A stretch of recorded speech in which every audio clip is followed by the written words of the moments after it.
Okay. Hey there, YouTube. So first of all, I want to preface this video with my dad's a good guy.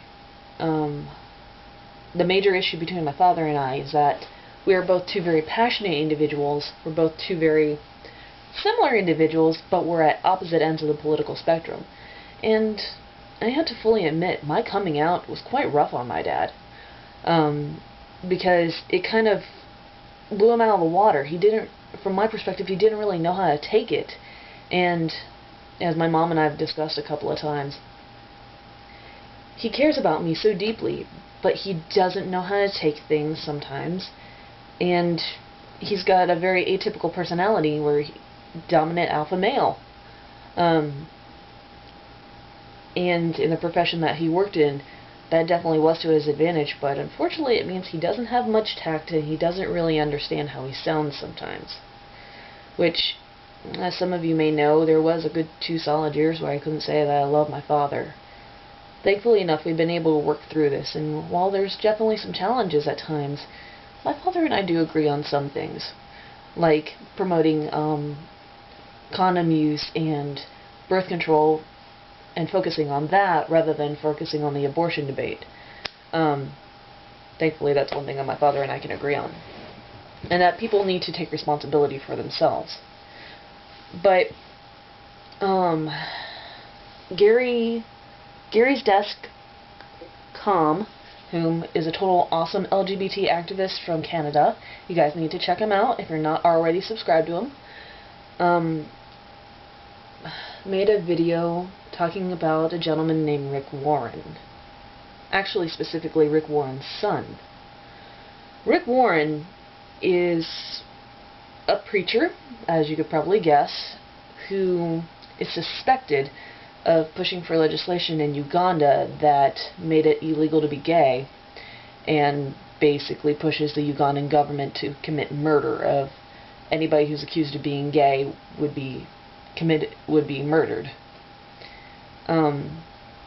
But Rick Warren wrote a little book about that big.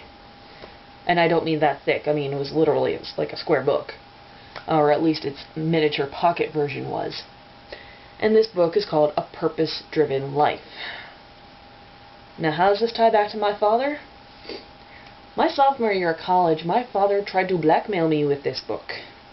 He threatened to take away my vehicle if I did not keep that book on my shelf at college. Well, I would not take this. Number one, the car was legally mine. But beyond that, I would not tolerate that. I would not allow somebody to push their religion on me in such a way as to blackmail me with religion. I was working part-time, and I took what money I had saved up, wrote a check, and plunked it down on his dinner plate and walked away. It was about the value of the vehicle, and, well, I took away my dad's power to influence me in that way. And a couple of years later, when it had come out that I had committed self-harm, I was actually living with my godparents for the summer. And my father tried to push that book on me again, sending it to me and saying, "This will solve all your problems, da-da-da-da-da-da-da." Really?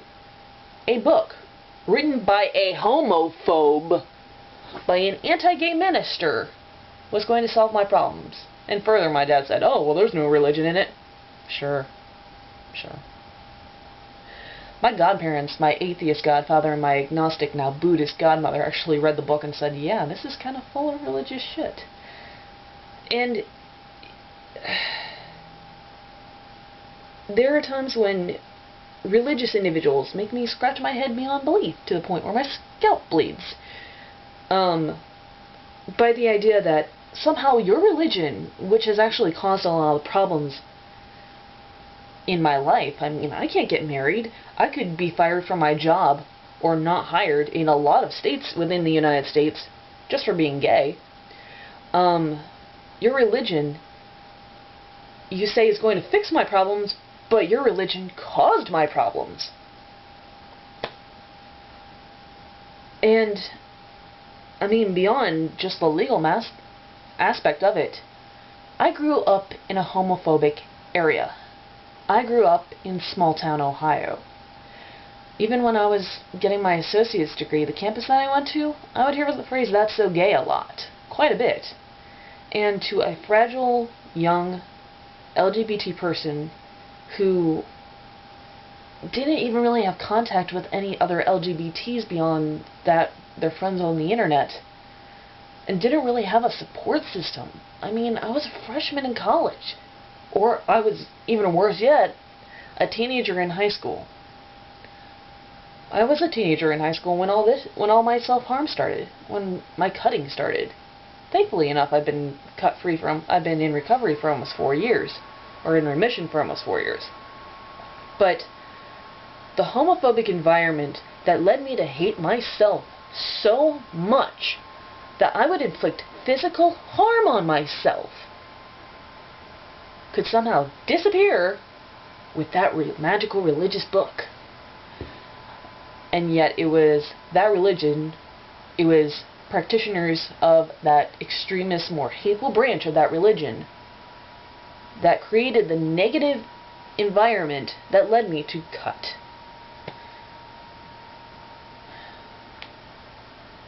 I just needed to vent about that. Ultimately,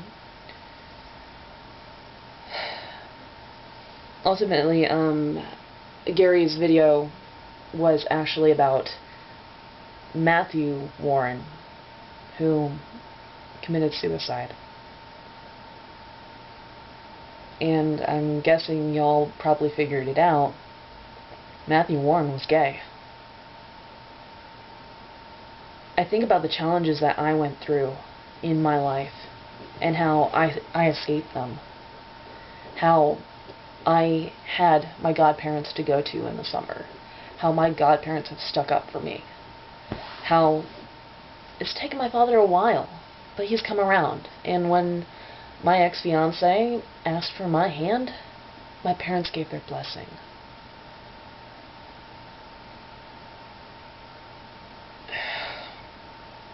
That's my point. My point was to vent about that purpose-driven life. And that Rick Warren's, I hope that he and his family are able to find peace in this very challenging time. But I hope that in that practice, in that meditation, in finding that peace, he's able to change his mind, change his tune, and ultimately become an ally. Admit that he was wrong. Admit that he has caused harm, and to beg for forgiveness from those he has harmed. And just to further re-emphasize it, my dad and I are on a whole lot better terms. We're at two different ends of the spectrum, and we debate. But ultimately, that's because we're both very passionate individuals. And another thing that my dad and I can totally agree on is that there's a lot of challenges in this world, and that there's multiple avenues to overcome those challenges. But we all gotta do it working together, be it from different ends of the spectrum or from the same side of the spectrum. Anyway, peace out.